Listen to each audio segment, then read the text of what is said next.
Yo yo yo yo yo. Assalamualaikum warahmatullahi wabarakatuh. Bismillahirrahmanirrahim. Alhamdulillahirrahmanirrahim. Allahumma sholli ala sayyidina Muhammad. Oke anak-anakku sekalian, ketemu lagi dengan Bu Guru. Kali ini kita akan belajar melanjutkan materi yang sebelumnya, yaitu tema 1, pertumbuhan dan perkembangan makhluk hidup. Subtema 2, pertumbuhan dan perkembangan manusia. Pembelajaran 6. Seperti apa? Yuk kita lihat muatan dari pembelajaran 6 berikut ini. Oke, yuk siap ya.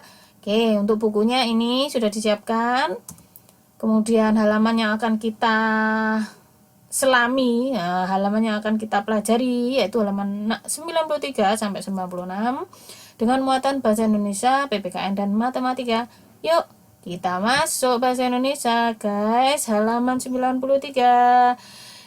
Menjelaskan tidur sebagai faktor yang mempengaruhi proses pertumbuhan dan perkembangan, menulis cerita tentang kebiasaan baik sebelum tidur sesuai gambar. Nah, ini nanti akan kita bahas di pembelajaran 6. Yang pertama itu menjelaskan tidur sebagai faktor mempengaruhi proses pertumbuhan dan perkembangan. Nah, seperti apa? Nah, seperti ini. Halaman 93. Kenapa sih kok mempengaruhi? Ya iyalah, kita kan manusia butuh istirahat juga. Kita tetap merasa lelah kan kalau sudah beraktivitas sehari-hari. Satu contoh aja, kalau lari kencang terus kamu ngos-ngosan ndak, capek ndak, nah itu aja yang kegiatan lari saja sudah capek, apalagi mulai kegiatan dari mulai pagi sampai malam, dari bangun tidur sampai tidur lagi. Coba tanya sama ibu kalian atau orang tua, capeknya bukan main ya. Oke, tapi kita lanjut ke sini untuk wawasan aja ya. Nah, ini sesuai gambar. Nah, ini ada gambar Siti sedang berwudu atau cuci kaki nih ya, sikat gigi, kemudian dia merasa sudah bersih dan berdoa, kemudian tidur. Nah, buatlah sebuah cerita berdasarkan gambar tersebut. Tuliskan ceritamu pada tempat yang tersedia. Yuk lanjut seperti ini. Ini contoh aja, tapi kalian boleh membuat dengan bahasa kalian sendiri. Tidak harus sama seperti punya contohnya Bu Guru ini. Nah, contohnya gini, kalau Bu Guru, Siti sebagai seorang muslim sebelum tidur ia disunahkan agar berwudu, sikat gigi dan berdoa sebelum tidur. Kebiasaan hidup bersih membuat hidup Siti sehat. Salah satunya terhindar dari sakit gigi dan terhindar dari penyakit. Apalagi sekarang musim corona ya. Kita harus sering-sering cuci-cuci. Kayak lagunya Nusarara itu ya. Saya masih ingat, tertarik itu ya. Mungkin kalian pernah dengar yang ini ya. Cuci telapak tangan, cuci punggung tangan, ke sela-sela jari tangan kanan dan kiri. Nah, jangan lupa kuku lalu bilas. Keringkan dengan handuk atau tisu. Cuci tanganmu. Suka saya mendengar lagu itu ya. Santai, kita cuci tangan, kita rileks saja ya. Dan dianjurkan bagi anak seusia Siti tidur selama 6 sampai 8 jam per hari. Siti kira-kira dari gambarnya itu usia berapa ya? Macam kalian kan usianya masih kelas 3an, memang buku kita kelas 3 ya, itu kita harus nggak boleh lebih, nggak boleh kurang. Kalau kurang nanti matanya itu biasanya tandanya itu hitam itu di keliling mata itu, apalagi kalau mau tidur nonton atau lihat HP atau TV biasanya atau laptop. Itu Bu Guru pernah kok sampai lingkaran mata kayak mata panda itu namanya kurang tidur. Nah, ini kalau kelebihan tidur juga kurang bagus. Yang normal-normalnya seperti ini ya, 6 sampai 8 jam per hari. Ada loh hewan yang suka tidur itu. Siapa ya? Hewan apa itu? Coba kamu searching itu. Kukang atau apa itu? Tidurnya tuh bisa sehari tuh 15 jam loh. Oh, Masya Allah. Ada juga yang hewan yang tidurnya cuma sebentar tuh ada juga. Oke, itu Allah yang menciptakan itu ya, menghendaki kondisi seperti itu. Karena sesuai kebutuhan tubuh kita. Oke, langsung masuk ke PPKN. Nah, mengidentifikasi cara berdoa pada setiap agama, menghargai perbedaan cara berdoa dan menceritakan cara berdoa. Oh ya, maaf ada yang lupa. Yang di sini tadi untuk pertumbuhan, untuk tidur itu jangan lupa ini untuk pakai apa itu? Sekarang kan musim corona ya. Minum mengkonsumsi itu kemudian istirahat yang cukup ya. Kalau merasa nggak enak badan, lebih baik kamu istirahat, jangan bermain di luar ya, rawan. Untuk PPKN mengidentifikasi cara berdoa kepada setiap agama. Di Indonesia itu kan agamanya macam-macam ya, ada Islam, yang nomor satu itu Islam karena populasinya lebih banyak.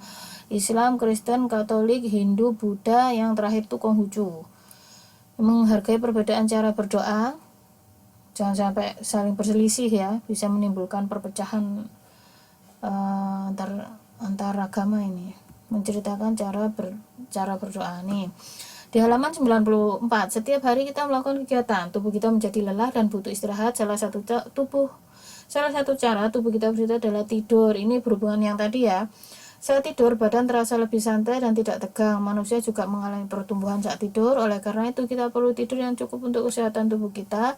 Tidur juga tidak boleh terlalu lama karena membuat badan menjadi lemas dan tidak sehat. Nah, ini yang Bu Guru terangkan di bab bahasa Indonesia tadi. Ada hal-hal yang dilakukan sebelum tidur, yaitu mencuci kaki, menggosok gigi, dan berdoa. Cara berdoa setiap agama berbeda-beda. Kita harus menghargai perbedaan tersebut. Nah, ini masuk ke PPKN. Seperti apa itu? Nah, ini cara berdoanya berbeda. Ini Siti Muslim ya, pakai kerudung, mengangkat kedua tangan, menengadahkan tangan, berdoa dengan cara Kristen, ini dengan cara Katolik, hampir sama ya. Berdoa dengan cara Hindu, yang gambar ini menunjukkan cara berdoa dengan Buddha, ini Konghucu. Nah, ceritakan melalui tulisan cara-cara itu ya. Ini sekreatif kalian menceritakan sesuai gambar itu ya. Oke.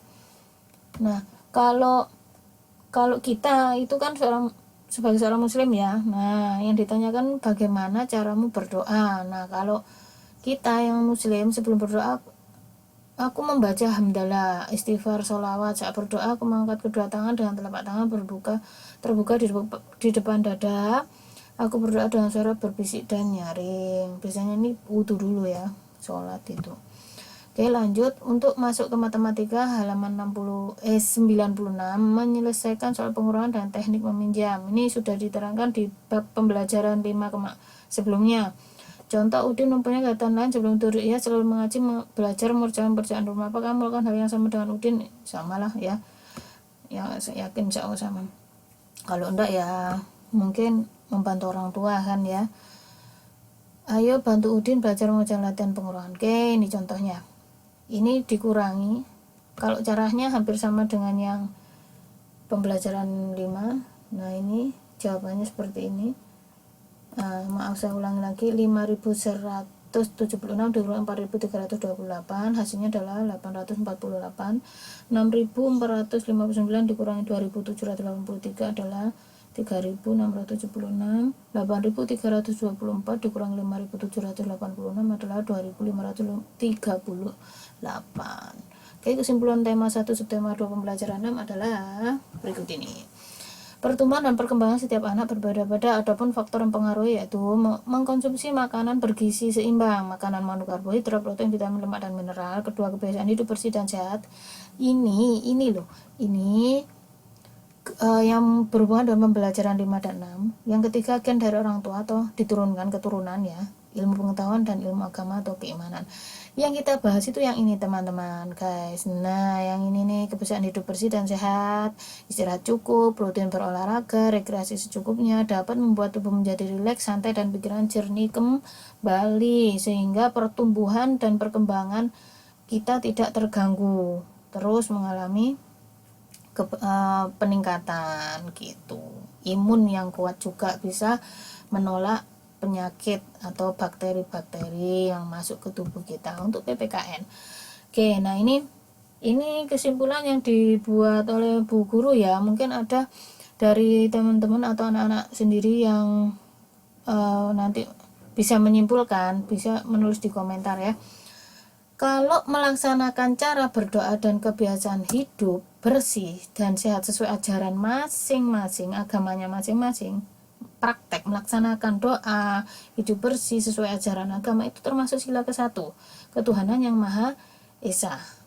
Kalau yang ini saling menghargai dan menghormati perbedaan cara beribadah orang lain merupakan pengamalan Pancasila sila kedua. Entah salah entah benar ini ya. Bu Guru juga, tapi kalau Bu Guru membaca, insya Allah kesimpulannya seperti itu, yaitu masuk pada sila kedua, karena saling menghargai, menghormati perbedaan cara beribadah orang lain. Kita menghargai, itu masuk kemudian. Tapi kalau kita melaksanakan cara berdoa, kita melaksanakan tuh termasuk sila ke satu. Kalau kita menghargai itu masuk sila kedua. Nah, kita masuk kesimpulan ke pengurangan tanpa meminjam. Ini sama kayak pembelajaran 5 ya, satuan dikurangi satuan, puluhan dikurangi puluhan, ratusan dikurangi ratusan. Kalau tidak ada ya sudah turun seperti ini ya. Nah, pengurangan dengan meminjam cara penyelesaiannya, nah 684 dipanjangkan, ditulis panjang seperti ini, 68 ditulis panjang ini, maka satuan diluruskan satuan seperti ini, puluhan diluruskan puluhan, karena ini 4 nggak bisa dikurangi 8, maka yang puluhan ini dipecah menjadi 70 tambah 10. Nah 10 nya dipindah ke 4, jadi baru bisa dikurangi 6. Ini cara yang pendeknya seperti ini ya, sudah dijelaskan Bu Guru di pembelajaran sebelumnya ya. Ini lebih simpel, lebih cepat, tapi tergantung pada masing-masing anak kemampuannya. Silahkan mana yang kalian anggap lebih mudah dan kalian lebih nyantol, lebih memahaminya. Oke, itu saja dari Bu Guru. Terima kasih, semoga bermanfaat. Jika ada kurang lebihnya mohon maaf. Wassalamualaikum warahmatullahi wabarakatuh.